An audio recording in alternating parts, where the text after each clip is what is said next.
Namutla ang hukom nang makita ang kwintas na suot ng akusado, kaparehas ng sa kanyang anak na nawala may 12 taon nang nakalipas. Ang kwarto ng hukuman ay sadyang naging matao.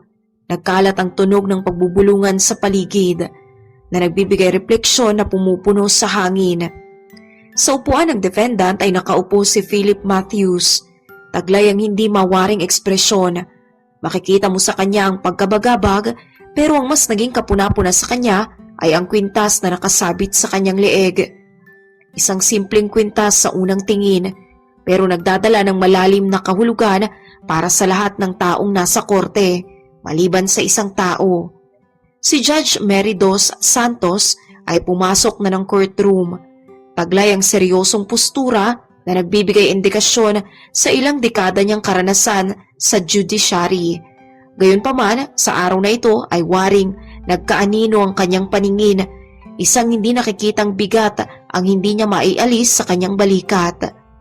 Siya ay naupo na at napatingin kay Philip, hanggang sa mapuna niyang agad ang kwintas na halos nagpahinto sa tibok ng kanyang puso. Imposible. Ang kwintas na suot ng lalaki ay kaparehas din ng kwintas na suot ng kanyang anak sa araw ng ito'y maglaho may 12 taon nang nakararaan. Sinubukan ni Mary na maging kalmado, pero hindi na niya maiwasan ang panginginig ng kanyang kamay. Nang simulan na ng prosecutor ang pambungad na argumento ay hindi na maialis ni Mary ang kanyang paningin sa kwintas ng lalaki. Inaalala ang memorya ng kanyang anak.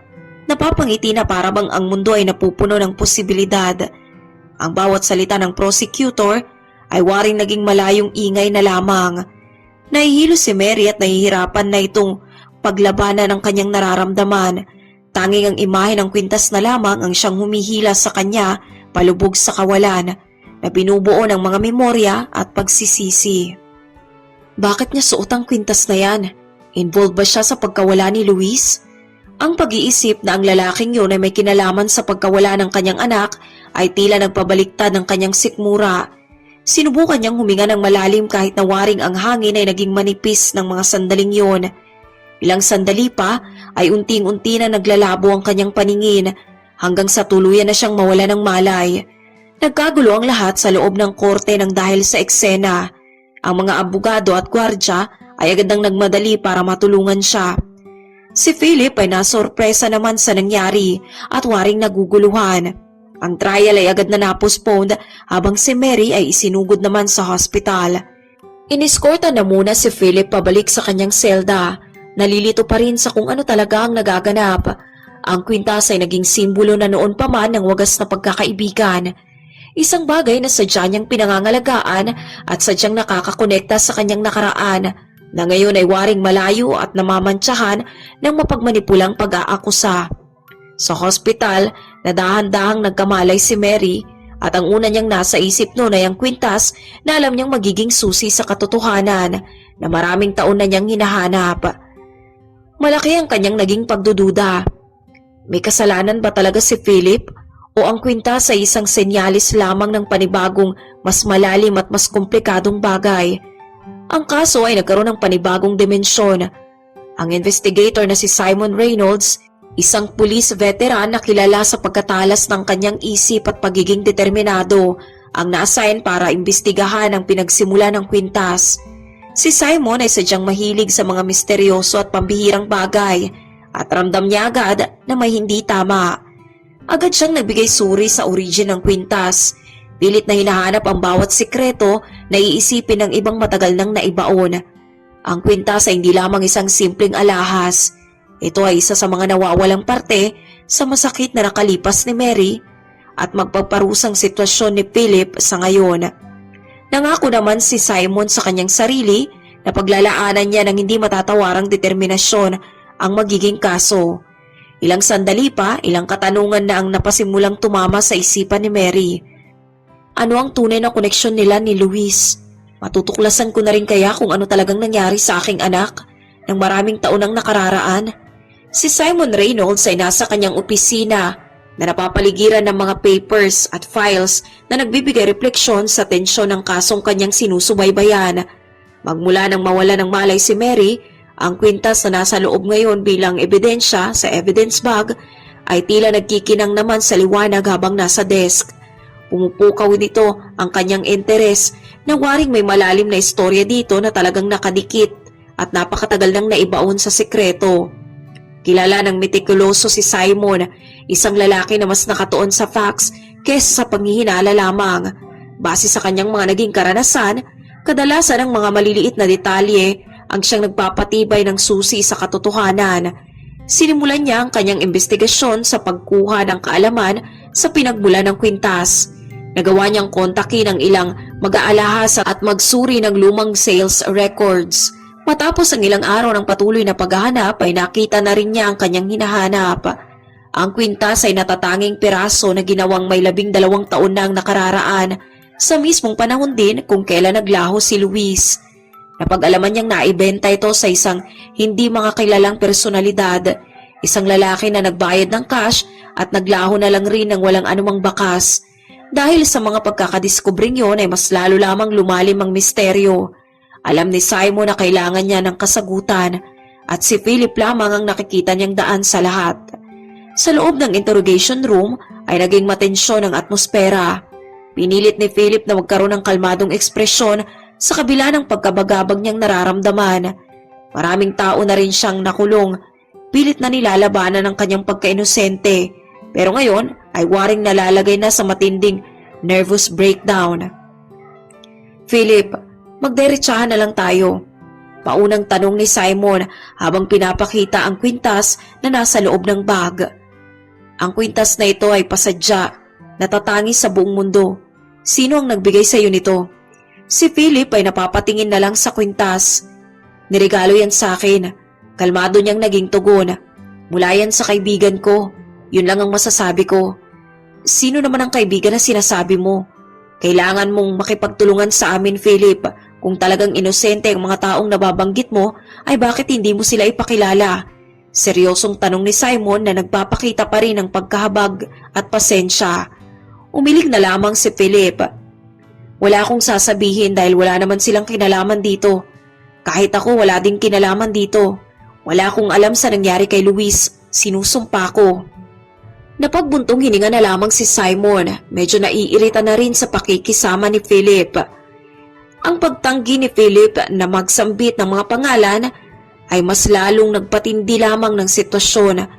Dahil sa walang makitang kasagutan ay naghanap naman si Simon ng ibang taktika na pwedeng maging epektibo. Pagkabalik sa opisina ay malalim ng hinukay ni Simon ang nakaraan ni Philip. Muli siyang nagbigay bisita sa mga luma at nawawalang personal files na maaaring makatulong sa misteryo ng kaso ni Luis. Habang nagdaraan ang bawat gabi ng walang tulog, ay napuna na rin ni Simon ang isang nakakabahalang pattern. Maraming sunod-sunod na pagkawala ang naganap ng mga panahong yun na waring nagbigay koneksyon sa investigasyon. Maraming sa mga kaso noon ay kinabibilangan din ng mga babae na misteryo na lang naglalaho.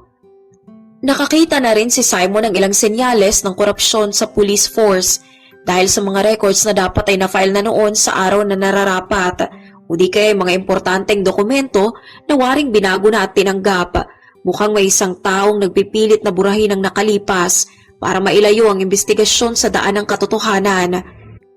Nagpasimula ito sa isang malaking pagsususpetsa para sa isang konspirasiya na waring pumipigil sa pagkaresolba ng kaso at si Philip umano ay isa lamang sa mga piraso ng mas malaking larong ito. Isang matensyong konversasyon ang naganap at desidido na si Simon na masiwalat ang bawat kasagutan. Ilabas mo na, masyado ng komplikado ang kasong ito, salita ni Simon habang nag-iisa. Sanay na si Simon sa ganong interogasyon kung saan napapaharap siyang madalas sa isang taong walang kinatatakutan pa sa buhay. Hindi si Simon ang tipo ng taong basta na lamang sumusuko. Sa bawat pirasong kanyang natatagpuan ay mas lalo lamang tumataas ang kanyang determinasyon. Ang katotohanan sa kwintas at ang koneksyon nito sa pagkawala ng mga babae may lampas isang dekada na ang nakararaan. Nagsasabi na si Philip ay magkaparehas na biktima at kasabwat sa isang bagay na sadyang hindi maganda. Pinapangako niya sa kanyang sarili na gagawin niya ang lahat para malaman ang realidad na nangyari kay Luis at mabigyang linis din ang pangalan ni Philip kung totoo ngang siya'y inosente. Para maisakatuparan yun ay kinakailangan niyang maghanda hindi lamang para sa mga kriminal kundi sa mga tao na ring maaaring naging kasabwat o kabilang sa nangyari. Muli ay nagbalik na si Simon sa kanyang opisina na napapaligiran ng mga files at ebidensya. Kumbinsido siya na ang maliit na bagay na ito ang siyang susi sa mas malaki pang puzzle. Kinuha niya ang kanyang phone at agad na gumawa ng tawag sa mga luma niyang contacts, mga tao sa labas na may koneksyon sa mga di-corrupt na mga pulis. Sa parang ito ay desidido siyang mas ganap na mapalapit sa katotohanan. Malamang na mababago nito ang tadhana ng ilang mga tao at ang dilim ng nakaraan ay marahan ng masisiwalat. Nakahanda si Simon na humarap sa anumang hamon, kahit pa magbigay hamon ito sa sistema na magbibigay alanganin sa karir na matagal niyang pinaghirapan. Naupo na lamang si Simon Reynolds sa kanyang opisina. Napapaharap na naman sa maraming mga dokumento at lumang files. Umaasa na magbibigay daan ng anumang detalyeng kanyang nakalap para maibunyag ang misteryo. Sa maraming kaso ng pagkawala noon, hindi lamang ito simpleng case of disappearance na tinutuklas ni Simon. Maya-maya pa ay napagtanto na ni Simon na ang organisasyon ay nag-ooperate sa paraang hindi napapansin na waring isang invisible, isang napaka-organisadong struktura. Habang inaakap pa ng malaliman ng investigasyon ay nagawang matuklasan ni Simon na ang Sentinels ay hindi lamang kilala sa kanilang involvement sa sunod-sunod na pagkawala ng mga kababaihan, kundi sa pinapakita rin itong koneksyon sa mga matataas na personalidad na nagmamay-ari ng mga legitimate businesses na sinadya para maging organisado at manatiling protektado. Binasang muli ni Simon ang mga lumang reports at hindi pa nare-resolbang mga kaso may kinalaman sa modus operandi noon ng The Sentinel. Naglaho naman ang mga taong yun ng walang bakas at ang sino mang nagpapatuloy na umalam sa katotohanan ay waring nawawala na ng tapang na magpatuloy. Habang pinilit na pinagtutugma-tugma ni Simon ang lahat, ay mas nagiging malinaw pa ang pagkalalim at pagkakomplikado ng sistema. Ang mga informants at ilang mga kasamahan ay nakadinig din ng reports ng paninikil, pananakot at mga nababayarang pulis para mapagtakpan ang operasyon ng organisasyon. Ang senyalis na ito ng korupsyon mula sa puwersa ng mga kapulisan ang siyang nagbigay hirap pa sa investigasyon. Dinala din nito si Simon sa isang delikadong posisyon. Gayunpaman sa kabila ng mga hadlang ay nananatili pa ring buo ang kanyang kalooban. Alam niya na para ma-expose ang Sentinels ay mas higit pa sa sabi-sabi at espekulasyon ang kanyang kailangang pagdaanan. Kailangan niyang isang solidong ebidensya na magiging matibay sa korte. Ang bawat pagsusuri niya sa dokumentong kanyang nakakalap ay nagpapalapit sa kanya sa isang bagay na konkreto. Pero ang tunay na pagkakakilanlan ng mga namumuno sa organisasyon ay hindi pa rin matanaw. Nalalapit na si Simon sa pagtatapos ng kanyang investigasyon kaya naman mas lalo pa siyang nagiging determinado. Habang nagpoproseso ang kaso ay naging malinaw na hindi lamang ito simpleng pagkawala at ordinaryong grupo. Ang network ng korupsyon ay naging malalim na at ang revelasyon na ang ilan sa kanyang mga kasamahan ay ganap nang nakukumpermiso ay mas lalo lamang dumadagdag pa sa hamon.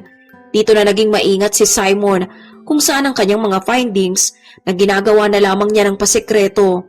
Iniisip ng anumang may babahagi niyang impormasyon ay maaaring makapagpaturo sa iba at maling tao. Naging matensyon ang atmosfera ng kanyang departamento at tahimik na lamang na nagbibigay suri si Simon sa lahat. Inalerto na rin niya ang kanyang sarili sa maaaring pagtataksil na magaganap kung sakali. Ang tiwala sa ngayon ay isang yaman na hindi mabibili.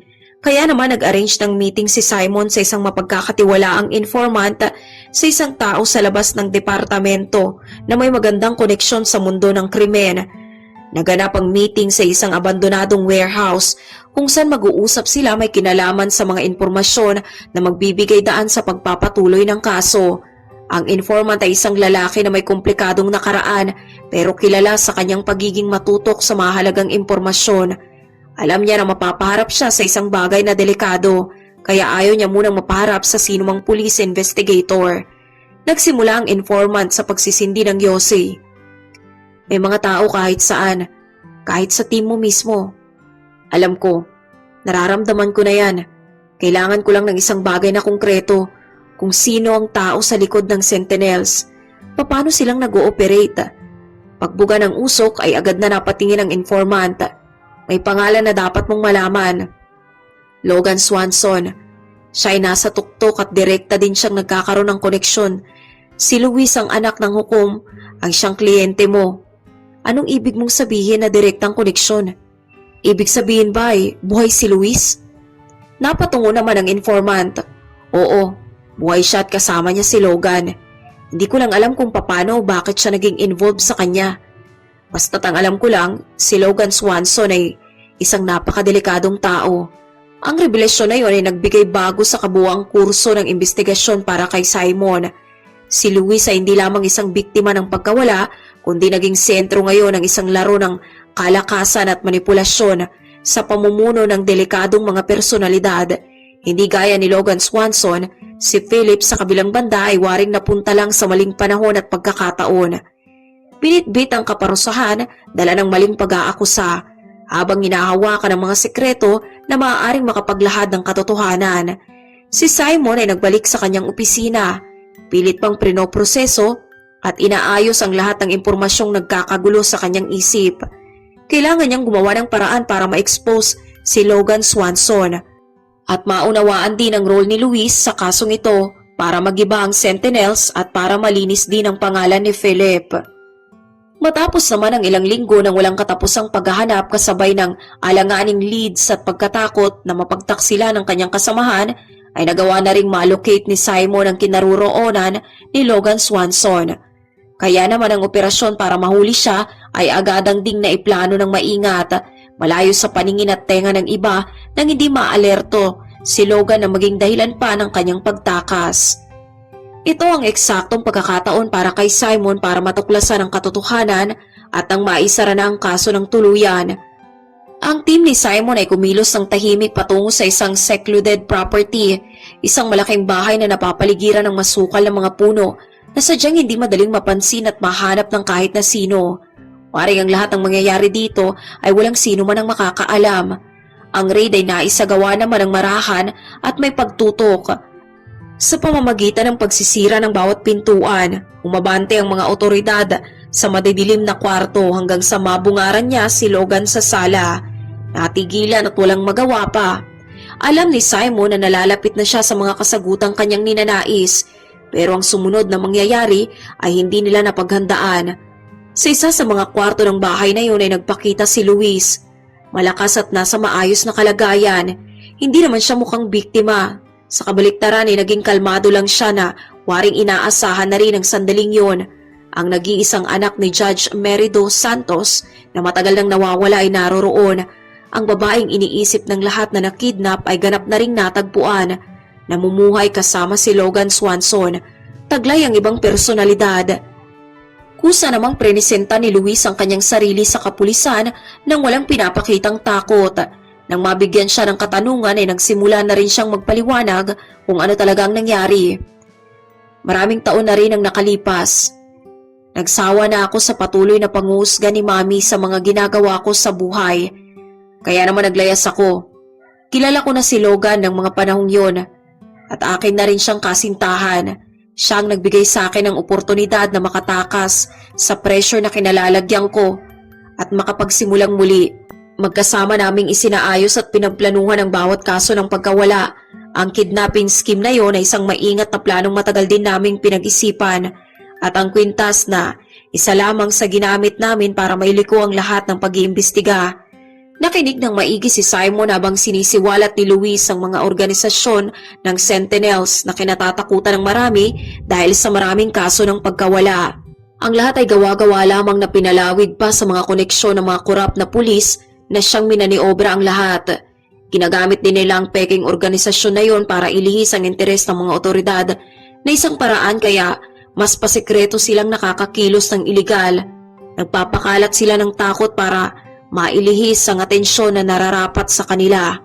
Si Philip na sadyang ikinatwira ng kanyang pagiging inosente ay isang peraso lamang ng laro na inorkestra ng magkasintahan. Alam niyang kinaroroonan ni Luis mula sa simula pa lamang. Pero nanatili na lamang natahimik para maprotektahan siya at si Logan.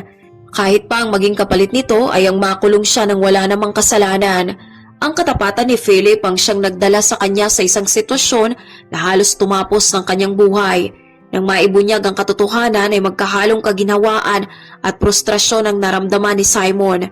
Ganap nang naibulgar ang lahat ng kasinungalingan at malalimang korupsyon, pero ganap din niyang naharap ang malupit na realidad na si Luis mismo ang namili ng kanyang sariling daan na hindi nagbibigay konsiderasyon sa kahit anong kakahinatnan ng lahat. Sadyang nasurpresa ang otoridad sa revelasyon at maging ang pamilya ni Mary, pero ganap nang nabigyan ng pagtatapos ang istorya na namarkahan ng napakaraming sikreto at manipulasyon.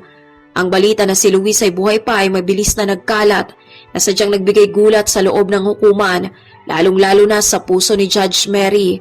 Para kay Mary, ang sandaling ito ang dapat na pagkaginhawa para sa kanya ay nauwi sa bagyo ng komplikadong mga emosyon gaya ng galit, kalungkutan at bahagyang pag-asa. Ang nag-iisang anak na pinaniniwalaan niyang matagal nang nawala ay buhay pa. At ang realidad kung paano at bakit nangyari ang bagay na yon ay hindi niya makayanan. Determinado siyang makumpronta ang kanyang anak, kaya naman bumiyahe siya agad sa lokasyon kung saan nasaan ang kanyang anak para sa karagdagan pang pagtatanong. Ang biyahe ay naging mahaba, naging mabuti at mapagprotekta namang ina si Mary sa bawat pagkakataon, marahil siguro ay nasobrahan. Hindi niya akalain na sa pagnanais siyang maprotektahan lamang si Luis, ay magtutulak dito na sumulong sa buhay na napupuno ng kasinungalingan at takot. Ngayon ay kinakailangan niyang kaharapin ang masakit na katotohanan. Nang dumating siya sa interrogation room ay nabungaran na ni Mary si Luis mula sa salamin habang nakaupo ng kalmado at naghihintay. Ang hukom ay napahinto ng sandali. Inoobserbahan ang kanyang anak mula sa salamin na lumuluha. Malaki ang itinanda ng itsura nito, pero dala pa rin niya ang ganda at wangis ng kanyang kabataan. Ganap nang pumasok si Mary sa kwarto. Si Luis naman ay ganap nang napatingin sa kanyang ina. May magkahalong pagkasorpresa naman at pagkakaunawaan sa kanilang mga mata. Naging tahimik ang paligid sa pagitan ng dalawa. "Anak ko, Luis, bakit mo nagawa to?" Tanong ni Mary, hindi na maitago ang pagkabagabag na kanyang pakiramdam. Si Luis naman ay huminga na muna ng malalim bago tumugon. "Ma, kinakailangan ko ng kalayaan. Mahal ko si Logan, pero hindi mo siya matanggap. Lagi mo na lang akong kinokontrol. Lagi na lang ikaw ang nagdidesisyon sa lahat ng gagawin ko. Hindi ko kayang mabuhay ng ganun, Ma." Si Mary ay napailing. Sinusubukang isaisip ang kanyang nadidinig. "Kaya naisip mo ang paglalayas? Ang pinakamagandang solusyon? Yung paniwalain ng lahat na patay ka o nakidnap? Alam mo ba kung anong nangyari sa akin? Kay Philip?" Si Luis ay napaibaba na lamang ng tingin at nanginginig ng sobra, lalo nang mabanggit ang ngalan ni Philip. "Alam ko, Mami, at patawad. Hindi ko naman nais na paabutin to sa gantong paraan. Ang kwintas na suot ni Philip na regalo lang namin sa kanya mula sa akin at kay Logan. Simbolo sana yun ng aming pagkakaibigan nang magkalayo ang aming landas." Humantong si Philip sa masasamang sitwasyon ng dahil sa akin at ayoko siyang magdusa kailanman. Sambit ni Luis bilang tugon na tumama kay Mary ng sobra na parang isang matalas na alon. Nagtiwalang hukom na ginagawa niya lamang ang nararapat para proteksyonan ang kanyang anak. Pero ngayon ay napapaharap na siya sa katotohanan. Dito na nagawang questionin ni Mary ang mga desisyon niyang nagawa at sana'y hindi nagawa. Na sana'y nagbago ang kinahinatnan ng lahat. Halos mailagay niya sa kapahamakan ang kanyang anak ng dahil sa kanyang nagawa. Hindi ko inaakalang sa ganitong hahantong ang lahat. Nagawa kong akusahan si Philip na isang inosenteng tao nang hindi man lamang siya pinakikinggan. Si Luis naman ay lumapit, marahang hinawakan ng nanginginig pang kamay ng kanyang ina. "Alam ko na wala akong masasabi pa para mabagong lahat, pero patawad po talaga. Mahal na mahal kita. Sadyang desperado lang akong maging malaya. Labis ko na pong pinagsisisihan ang bawat sakit na aking pinaranas." Napatingin na si Mary sa kanyang anak. Nakikita dito ang refleksyon ng kanyang sariling pagkakamali at mga nagawa. Ang galit niya ay nagsimula na ring maglaho, napapalitan na ng masakit na kaunawaan na silang dalawa ay parehas lamang biktima ng kani-kanilang maling pagdedesisyon. Sila sa puntong yun ay nagawa ng magyakapan ng mahigpit, waring binawi ng mahigpit na isang dekadang nilang paghihiwalay, ang hindi pagkakaunawaan at mga pagsisisi. Sadya pa ring nadadaig si Mary ng kanyang emosyon. Alam nilang ang tuluyan nilang pag-aayos ay mangangailangan ng oras, pero nagkaroon na rin sila ng magandang panimula. Lumisa na si Mary ng kwarto, dala ang determinasyon na maayos ang kanyang pagkakamali. Nais siyang maayos ang relasyon nila ng kanyang anak na si Luis. Ang paglalakbay sa pagpapatawad at pagbawi ay nagsisimula pa lamang, at si Mary ay nakahandang tunguhin na ito anuman ang mangyari. Ang kaso ni Philip Matthews ay tuluyan na bigyan ng kaliwanagan. Salamat na lang sa pag-iimbestigang ginawa ni Simon at revelasyon ni Luis ay muling na-reopen ang trial. Sa pangako ng wakas ay may hahain na ang hustisya. Si Simon ay naupo sa kwarto para masdan ang bawat eksena ng may tensyon. Magkahalong pagpupunyagi at kaginhawaan naman ang kanyang nararamdaman. Nagbigay daan siya sa isang katotohanan na naging dahilan para kilalanin siya ng marami. Ang bawat ebidensyang kanyang nakalap, bawat testimonya, mga dokumento at revelasyon tungkol sa gawa-gawang Sentinels ay nasa harap na ngayon ng hukom, na agad napawalang bisa sa kasalukuyang kaso na kinakaharap ni Philip. Ang judge ay napaharap na rin sa korte bilang isang personalidad na parte ng kaso. Sa pangunguna ng bagong hukom, nasa harap siya ngayon ng lahat hindi bilang isang judge, kundi bilang isang ina na handang gumawa ng pagbabago. Si Mary ay napalingon kay Philip at pagkatapos ay sa judge, sabay na huminga ng malalim bago magbitaw ng pananalita. Your Honor, sa mga miyembro ng korte at sa iba na ring naririto ko ngayong araw hindi lang bilang isang tao na naging saksi sa pagkabigo ng hustisya, kundi bilang isang tao na rin na nagkamaling hindi makita ang katotohanan. Pahayag ni Mary na inaamin ang kanyang mga naging pagkakamali. Nagbanggit din siya may kinalaman kina Luis sa pressure at sa kontrol na kanyang nagawa kay Luis, at ang pagkakamali na yon ang siyang nagdulot ng kaguluhan sa pagkabagabag sa nangyari. Si Philip Matthews ay isang inosenteng lalaki. Pagdedeklara ni Mary, nahila lang siya sa sitwasyong ito nang dahil sa desisyon na ako ang may gawa, na maaring ako ang isa sa naging dahilan. Ako'y nakikiusap sa kanya ng kapatawaran sa harap ng korting ito at sa lahat ng nagdusa sa kawalan ng hustisya na matagal nang namamayani noon. Ang kwarto ay naging tahimik hanggang si Mary ay makabalik na sa kanyang upuan. Napakabihirang makita sa isang respetadong tao na umamin ng sarili niyang pagkakamali sa harap ng marami. Si Philip ay nabuhayan naman. Alam niyang tuluyan ng nagliwanag ang katotohanan. Matapos ang trial, naganap ng nakalaya si Philip sa kaso. Nagawa niyang bilang kaibigan ang maging tapat sa kabila ng sitwasyong kanyang pinagdadaanan, dahilan para mayakap siya ni Mary ng mahigpit.